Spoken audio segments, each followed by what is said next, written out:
Hello everyone, I'm Dante and welcome to another Anthem update. I'm still ill, but the news just keeps on rolling in at the moment. Today we're breaking down more new gameplay from IGN, going into the type of gameplay we can expect from free roam. So with the press embargo lifting for IGN and other game changes, this week has seen a lot of new gameplay, most of which has been focused on the Lost Arcanist.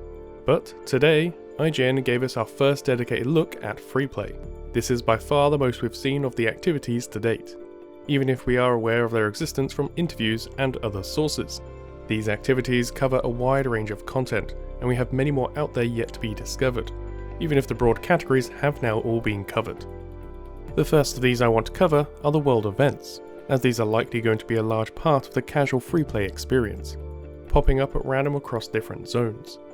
The ones shown here cover the same style we saw in the Bioware streams, with one of the Shaper relics becoming unstable and sending fragments out into the nearby area. We can then fight our way through waves of enemies to return them for rewards, and hopefully some nice loot. However, in this case, this wasn't the end.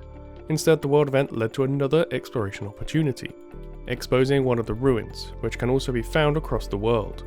I'm assuming a lot of people watching this will have played Destiny, so to give some context, these world events are very similar to what you'd see there, but you won't be trying to find heroic modes or anything like that.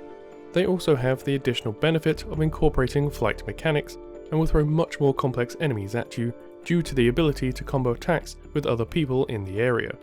In addition, you can change the difficulty before setting out, adding a lot more depth to what you'd be used to. On top of this, the ruins are much like Lost Sectors, but have significantly more lore attached to them, as partially shown by the IGN footage. This is the first time we've seen one of these open up on the back of another activity, which is exciting to see, especially if this will be a rare occurrence. Not only did the World Quest deliver on 2 activities back to back, but it also led to another style of world event, mini-bosses, this time in the form of a lesser Ash Titan within the ruin, who you might remember being the skyscraper-sized gargantuans we've seen in other gameplay. The lesser versions, as you'd expect, are just smaller versions, a way to learn some of the mechanics the bigger versions might possess, as well as our chance at some higher tier loot. What's interesting is the attacks we got to see from them. So far, most enemies fight in very similar styles, with only the wildlife being a bit more basic, in that they charge at you and in the case of the Ursics, try to hurl projectiles if you stray out of reach. The lesser Ash Titan though, seems to have a deeper moveset.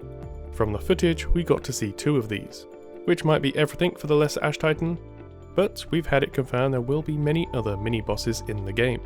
The first attack we got to see was a giant ass fireball, that was able to track players until they used their dodge mechanics. Considering the Colossus has a shield instead, maybe they'll have to brute force their way through it. But back to the Ash Titan and its second ability, a pulsating ring of fire.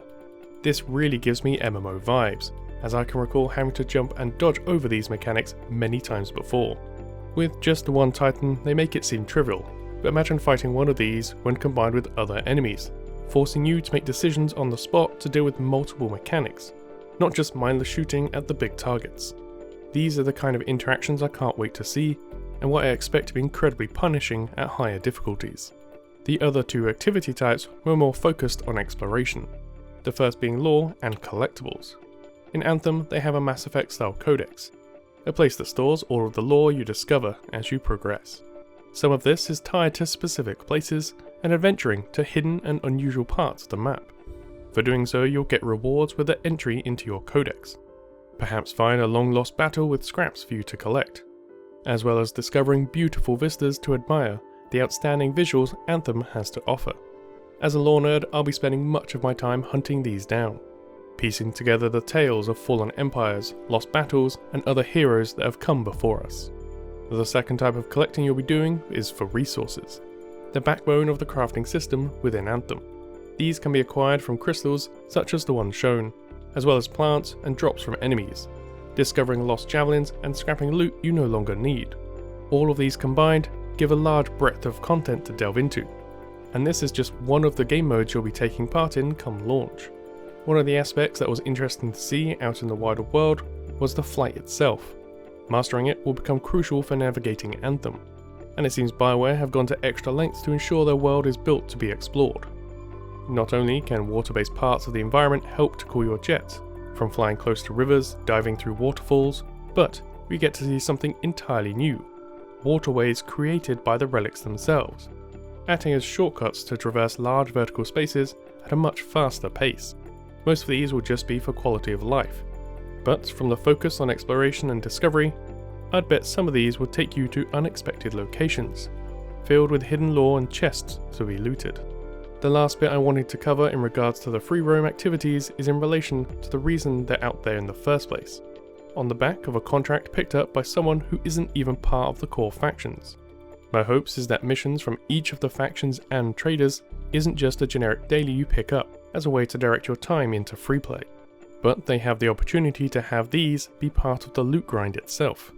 If vendors and factions were focused on certain types of loot, perhaps one is known for handing out weapon rewards, perhaps one does a particular slot of loot, or has higher chance to drop fire-themed weapons. Rewards like this add personality and control to the player to farm for the type of gear that they both want and need to push the difficulties to the max. That's it for today's update. If you enjoyed this video, be sure to leave a like, provide your thoughts and feedback in the comment section below. You can support the channel by subscribing and using the bell to be notified of future content as it goes live. And until next time, I've been Dante, thanks for watching.